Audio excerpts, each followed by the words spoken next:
નમસ્કાર મિત્રો, હું મોહન ગઢવી ગુજરાતી દુનિયા યુટ્યુબ ચેનલમાં ફરી એકવાર આપ સૌ મિત્રોનું હાર્દિક સ્વાગત કરું છું.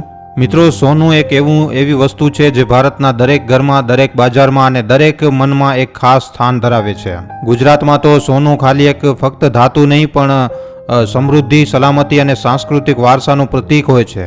લગ્ન હોય, તહેવાર હોય કે રોકાણની વાત હોય, સોનું હંમેશા ચર્ચાનું કેન્દ્ર રહ્યું છે. પરંતુ 2025ના વર્ષમાં એક નવો વિષય બજારમાં ગુંજી રહ્યો છે: સોનાના ભાવ ઘટશે. આ ચર્ચા ફક્ત ગુજરાત કે ભારત પૂરતી મર્યાદિત નથી, પરંતુ વૈશ્વિક બજારમાં પણ આ વાત ટ્રેન્ડિંગ ન્યૂઝનો ભાગ બની છે. આજના આ વિડીયોમાં આપણે આ ચર્ચાના મૂળ, તેના કારણો, ગુજરાતના બજાર ઉપર તેની અસર, ગ્રાહકો અને રોકાણકારકોની માનસિકતા અને ભવિષ્યની શક્યતાઓ ઉપર વિગતવાર ચર્ચા કરીશું. આ વિડીયો મિત્રો ગુજરાતી લોકો માટે ખાસ રીતે તૈયાર કરવામાં આવ્યું છે, જેથી આ વિષયને તેઓ સરળતા અને ઊંડાણપૂર્વક સમજી શકે. વિડીયો ખૂબ જ ખાસ છે, માટે વિડીયોને છેલ્લે સુધી જોવા તેમજ લાઇક અને શેર કરવા ખાસ વિનંતી. અને જો તમે આ ચેનલ ઉપર પહેલી વાર આવ્યા છો તો હમણાં જ ચેનલને સબસ્ક્રાઇબ કરી લેજો. તો ચાલો આજનો આ મહત્વપૂર્ણ વિડીયો શરૂ કરીએ. મિત્રો, ગુજરાતમાં સોનું એક ફક્ત રોકાણનું સાધન નથી, પરંતુ તે એક ભાવનાત્મક મૂલ્ય ધરાવે છે. દિવાળી, નવરાત્રી, લગ્નની સિઝન અને આ બધા પ્રસંગોમાં સોનાની ખરીદી શુભ પરંપરા છે. અમદાવાદના ઝવેરી બજારથી લઈ અને સુરતના સોની બજાર સુધી દરેક શહેરોમાં, શેરીઓમાં, સોનાની દુકાનોમાં ગ્રાહકોની ભીડ હંમેશા ગૂંજતી રહે છે. ગુજરાતીઓ માટે સોનું એક એવી સંપત્તિ છે જે માત્ર આજની નહીં પણ આવનારી પેઢીઓ માટે પણ સુરક્ષિત રોકાણનું માધ્યમ ગણાય છે. પરંતુ જ્યારે સોનાના ભાવ ઘટવાની વાત આવે છે ત્યારે લોકોના મનમાં બે પ્રકારની લાગણી જન્મે છે મિત્રો. એક તો ખરીદીનો ઉત્સાહ, કારણ કે ઓછા ભાવે વધુ સોનું ખરીદી શકાય, અને બીજું ચિંતા કે જે લોકોએ ઊંચા ભાવે સોનું ખરીદી રાખ્યું છે તેમનું રોકાણ શું ઘટશે. 2025માં બંને લાગણીઓ બજારમાં સ્પષ્ટપણે જોવા મળી રહી છે. 2025ની શરૂઆતથી જ સોનાના ભાવમાં ઉતાર ચઢાવની ચર્ચા શરૂ થઈ. એપ્રિલ 2025ની આસપાસ અમુક ન્યૂઝ રિપોર્ટોએ દાવો કર્યો કે સોનાના ભાવમાં નોંધપાત્ર ઘટાડો થયો છે. ઉદાહરણ તરીકે એક અહેવાલમાં જણાવવામાં આવ્યું હતું કે 4 દિવસમાં સોનાનો ભાવ લગભગ 2 થી 3% ઘટ્યો છે, જેના કારણે ગ્રાહકોમાં ખરીદીનો ઉત્સાહ વધ્યો છે. આ ઘટાડો ફક્ત ભારતીય બજાર જ નહીં પરંતુ વૈશ્વિક બજારમાં પણ જોવા મળ્યો છે. ગુજરાતમાં આ ન્યૂઝની અસર ખાસ કરીને જોવા મળી. અમદાવાદના ઝવેરીઓનું કહેવું છે કે ભાવ ઘટવાની વાત સાંભળીને ગ્રાહકોની પૂછપરછ વધી ગઈ છે. ખાસ કરીને લગ્નની સિઝન નજીક આવતા લોકો ઓછા ભાવે સોનું ખરીદવાની તક ઝડપવા માંગે છે. પરંતુ આ ઘટાડો કેટલો ઘટશે? શું આ ફક્ત ટૂંકા ગાળાનો ટ્રેડ છે કે લાંબા ગાળે સોનાના ભાવ ખરેખર નીચે જશે? આ પ્રશ્નનો જવાબ આપણે વિડીયોમાં આગળ જાણીશું. સોનાના ભાવમાં ઘટાડો એ એક જટિલ પ્રક્રિયા છે જેમાં વૈશ્વિક અને સ્થાનિક બંને પરિબળો ભૂમિકા ભજવે છે. કેટલાક મુખ્ય કારણો છે જે 2025માં સોનાના ભાવ ઘટવાની ચર્ચાને આધાર આપે છે. જેમ કે સૌથી પહેલું છે કે વૈશ્વિક અને આર્થિક સ્થિતિ. સોનાના ભાવ વૈશ્વિક બજારમાં ડોલરની મજબૂતી, ફુગાવો અને અન્ય ચલણોની સ્થિતિ ઉપર ઘણું આધાર રાખે છે. 2025માં અમેરિકન ડોલર નોંધપાત્ર રીતે મજબૂત થયો છે. ડોનાલ્ડ ટ્રમ્પની નવી આર્થિક નીતિઓ, ખાસ કરીને ટેરિફ અને વેપાર સંબંધિત નિર્ણયો ડોલરની કિંમતને વધારી રહ્યા છે. જ્યારે ડોલર મજબૂત થાય છે ત્યારે સોનાનું જે વૈશ્વિક બજારમાં ડોલરમાં ટ્રેડ થાય છે તેનો ભાવ ઘટે છે. આ એક મૂળભૂત આર્થિક સિદ્ધાંત છે જે સોનાના ભાવને અસર કરે છે. વધુમાં વૈશ્વિક ફુગાવો 2024ની તુલનામાં કંઈક અંશે નિયંત્રણમાં આવ્યો છે. ફુગાવો ઓછો થવાના કારણે રોકાણકારોનો સોના તરફ ઝુકાવ ઘટ્યો છે, કારણ કે સોનું સામાન્ય રીતે ફુગાવાના સમયમાં સેફ હેવન એસિડ તરીકે ગણાય છે. 2025માં બદલતી આર્થિક સ્થિતિએ સોનાના ભાવ ઉપર દબાણ લાવ્યું છે. બીજું છે સોનાની માંગ અને પુરવઠો. ભારત વિશ્વનું સૌથી મોટું સોનાનું ગ્રાહક બજાર છે અને ગુજરાતમાં તેનો મહત્વનો ફાળો છે. નંબર 2, સોનાની માંગ અને પુરવઠો. ભારત વિશ્વનું સૌથી મોટું સોનાનું ગ્રાહક બજાર છે અને ખાસ કરીને ગુજરાત તેમાં મહત્વનો ફાળો આપે છે. લગ્ન, તહેવારો અને રોકાણના હેતુથી સોનાની માંગ હંમેશા ઊંચી રહે છે. પરંતુ 2025ની શરૂઆતમાં ઊંચા ભાવના કારણે ગ્રાહકોની ખરીદી ઘટી હોવાનો અહેવાલો છે.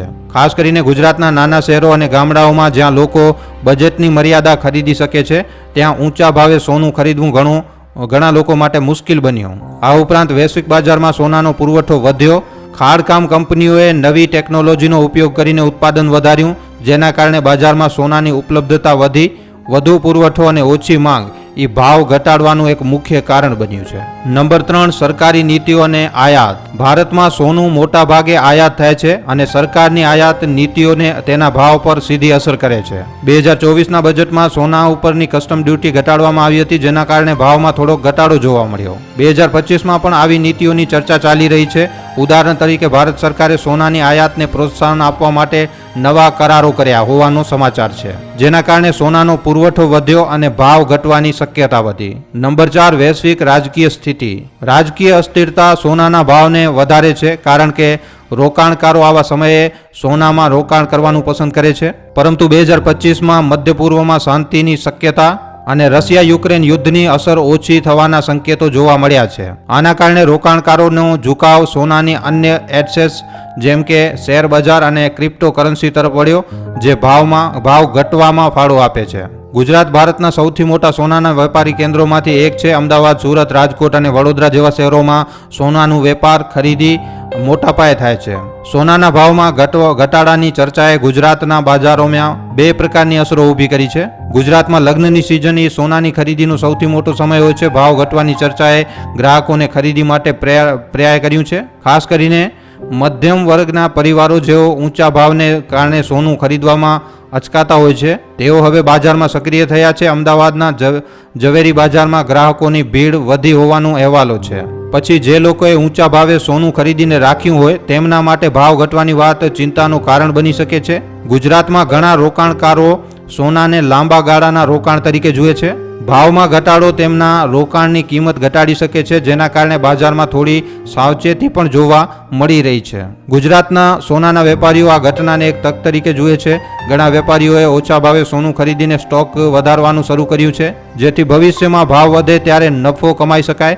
સાથે જ ગ્રાહકોને આકર્ષવા માટે ડિસ્કાઉન્ટ ઓફર્સ અને ખાસ સ્કીમ પણ શરૂ કરવામાં આવી છે. સોનાના ભાવ ઘટશે એ ચર્ચા હાલ ટ્રેન્ડમાં છે, પરંતુ શું આ ઘટાડો લાંબો ટકશે? આ સવાલનો જવાબ આપવા માટે આપણે થોડો મુખ્ય પરિબળો ઉપર ધ્યાન આપવું પડશે. જો ડોલરની મજબૂતી ચાલુ રહે અને ફુગાવો નિયંત્રણમાં રહે તો સોનાના ભાવ નીચે રહેવાની શક્યતા છે.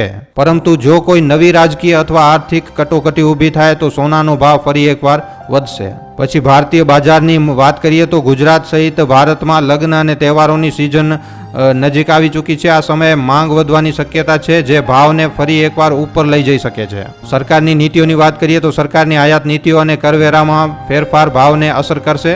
જો આયાત શુલ્ક ઘટે તો ભાવ નીચા રહી શકે છે. જો તમે લગ્ન કે તહેવાર માટે સોનું ખરીદવા માંગો છો તો હાલનો ઘટાડો એ એક સારી તક હોઈ શકે છે, પરંતુ બજારનું નિરીક્ષણ અને નિષ્ણાંતોની સલાહ જરૂર લેવી. જો તમે લાંબા ગાળાના રોકાણ માટે સોનું ખરીદવા માંગો છો તો ભાવ ઘટવાનો લાભ લઈ શકો છો, પરંતુ સોનાની અને અન્ય એસેટ્સમાં પણ રોકાણ કરીને તમારું પોર્ટફોલિયો વૈશ્વિક સભર રાખો. સોનાની શુદ્ધતા, હોલમાર્ક અને બજાર ભાવની ખરીદી કરો. ગુજરાતના ઝવેરીઓ પાસે પારદર્શક ભાવ અને ગુણવત્તાની ખાતરી મેળવી શકાય છે.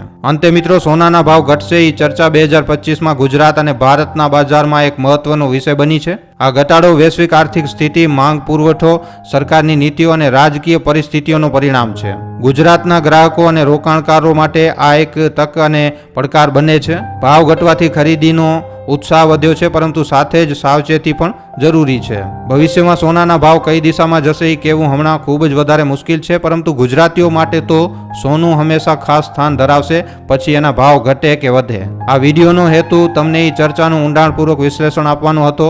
આશા છે કે તમને આ માહિતી ઉપયોગી લાગશે. આના ઉપર તમારા શું અભિપ્રાય છે નીચે કોમેન્ટ સેક્શનમાં લખીને જણાવવા ખાસ વિનંતી.